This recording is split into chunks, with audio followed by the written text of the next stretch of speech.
12 મહિનાના અથાણાનો મસાલો એકવાર જ બનીને આખું વરસ અલગ અલગ અથાણામાં વાપરી શકાય તેવું બજાર જેવો જ મેથીઓ મસાલો આપણે ઘરે બનાવીશું પરફેક્ટ માપ સાથે, જેમાં 1 કપ જેટલી એટલે કે 200 ગ્રામ જેટલી મેથીને તડકે સૂકવીને લઈ લેશું અને મિક્સચરમાં પલ્સ મોડ ઉપર આવી રીતે અધકચરું ક્રશ કરી લેશું। તમે કુરિયા પણ ક્રશ કરી શકો। તે જ રીતે કપના માપથી અડધા કપ જેટલા રાઈના કુરિયા પણ આપણે અધકચરા ક્રશ કરી લેવાના છે, એકદમ પાવડર નહીં। અને તે જ રીતે 1/3 કપ જેટલા ધાણા અને 1/4 કપ જેટલી વરિયાળીને પણ અધકચરો પાવડર કરી લેશું અને થાળીમાં બધા જ મસાલા આવી રીતે ગોળ રાઉન્ડ શેપમાં ગોઠવીને મૂકી દેશું અને અડધા કપ જેટલું મીઠું 2 મિનિટ માટે ગેસ ઉપર શેકી લેશું, જેનાથી મસાલો આખો વરસ સારો રહેશે અને કાળું પણ નહીં થાય અથાણું।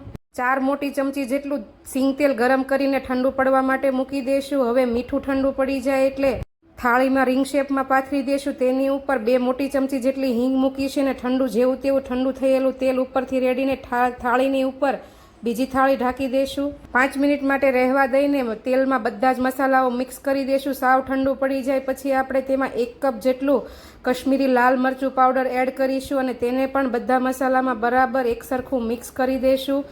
પછી થોડું એવું સેટ થઈ જાય એટલે કાચની બરણીમાં કે એરટાઈટ બરણીમાં આવી રીતે મસાલાને દાબીને ભરી લેશું। આખું વરસ તમે મનગમતા અથાણાઓ બનાવી શકો। રેસીપી ગમી હોય તો ચેનલને સબસ્ક્રાઈબ કરવું ભૂલતા નહીં। આવજો, જય શ્રી કૃષ્ણ।